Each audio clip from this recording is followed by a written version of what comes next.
Look at this spectacular 1975 Bultaco 250 Pursang.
Guys, check out this absolutely gorgeous classic. This is a 1975 Bultaco Pursang 250 Mark 7. This is a highly competitive two-stroke 250 motocross bike that was the end of the vertical shock era. They went to the laydown shocks the year after this, and they were quite successful in AMA motocross in 1971 to 75, winning lots of regional and some national motocross races with guys like Jim Pomeroy racing these.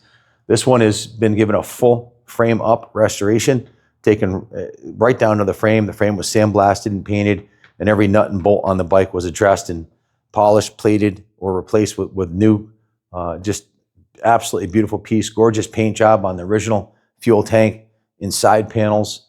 Starting at the front of the bike, it's got a brand new Takasago XL rim laced to the beautifully restored original factory hub, which had the aluminum inner part polished and the outer part painted. Brand new spokes, brand new Dunlop tire. Just a beautiful piece, man. Actually, I'm sorry, it's a Michelin. It's a Michelin cross competition tire. The brake backing plate was polished. The brake arm was polished. The forks, these aren't chromed. Those are polished aluminum. You can see it has the original Bultaco logo on the thumbs up logo. New fork covers. The fork uppers look like they were re-chromed too. They're in absolutely beautiful condition. No pitting. The front number plate is new. The front fender is new. The front fender bracket is beautifully chromed. The triple clamps are polished aluminum. Super nice. It's got a new Bultaco crossbar pad, new chrome bars, new levers purchased, and all new cables, new kill switch. Everything's new from here up. The new bars, new throttle tube, and throttle grip. You can see these are the original Bultaco grips with the Bultaco thumbs up logo on both the left and right grip. Tank's beautifully painted in the original Bultaco Pursang graphics, and it has the CE Moto Made in Spain Pursang logo with the horse on there. Beautiful colorways with the green number plates, the blue side plates. Saddle's beautifully restored with brand new seat foam, beautifully upholstered, correct Bultaco thumbs up rear fender. You see the frame was repainted. Getting to the engine, the heart of the matter here, this engine's been rebuilt, polished, cleaned inside and out. New base gasket, new head gasket, new cone pipe on there. The amyl carb was completely rebuilt. New lines, as you can see, a rebuilt petcock, new spark plug, new plug wire. Just an absolutely beautiful piece. The engine case covers are beautifully polished. It's got a brand new clutch in it. Jimmy just put the clutch in it.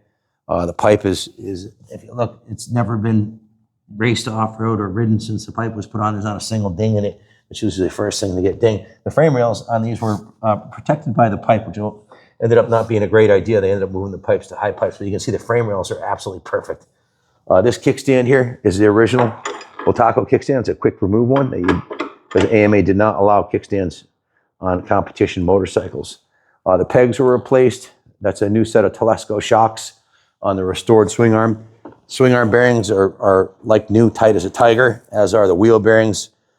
Brand new gold chain You can see it's got a brand new Takasago XL rim with a matching Michelin cross competition rear tire. That's a 130/80/18, big beefy tire.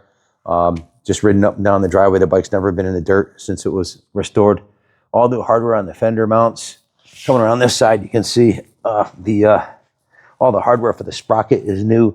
The chain guide is beautifully polished aluminum with all new hardware, new pegs. Original shifter is intact. Original kicker is in good condition. The engine case covers were polished like chrome. That's actually not chrome. That's aluminum that was professionally polished and then painted. The cylinder has been repainted. New intake with new rubber and new hose clamps on both sides of the carburetor, from the carb to the air box, and then of course the new air filter. Side number plates are in brand new condition.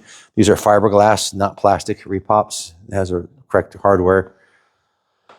New fuel petcock, just a gorgeous piece. You know, to restore a bike to this level, you're looking at 100 hours of shop labor, plus countless hours chasing parts and massaging this thing to perfection. So a 100-hour work order at $150 it's a $15,000 project. That's why you don't see too many of these come up for sale restored, because the guys that do them keep them till they pass away usually, and then we get a call from their family and we sell them. But that's most guys who put this amount of effort into a motorcycle don't do it to sell it. They do it to keep it, or they have a plan for it. This one here was for my good friend Roy Thacker, part of his 93 bike collection. Roy has a different plan. He still got a lot of good years left in him, and he just bought a boat, and he's going to go boat around the entire globe with his wife. So he's going to be gone for a few years. He's actually coming up here next summer. He's going to go down to Pilot's Point Marina and come up and check out the museum. But yeah, Roy did a beautiful job on this restoration. No corners were cut anywhere. We went through the clutch, put a brand new clutch in it, went through the carb because it had been sitting for years. So we cleaned out the carb, made new air filter, changed the oil, and tuned it so it runs excellent. But it pulls hard, and bike speaks for itself. It's an absolutely gorgeous piece. If you have any questions about it, give us a call. We'll take care of you. Thanks for watching. God bless America.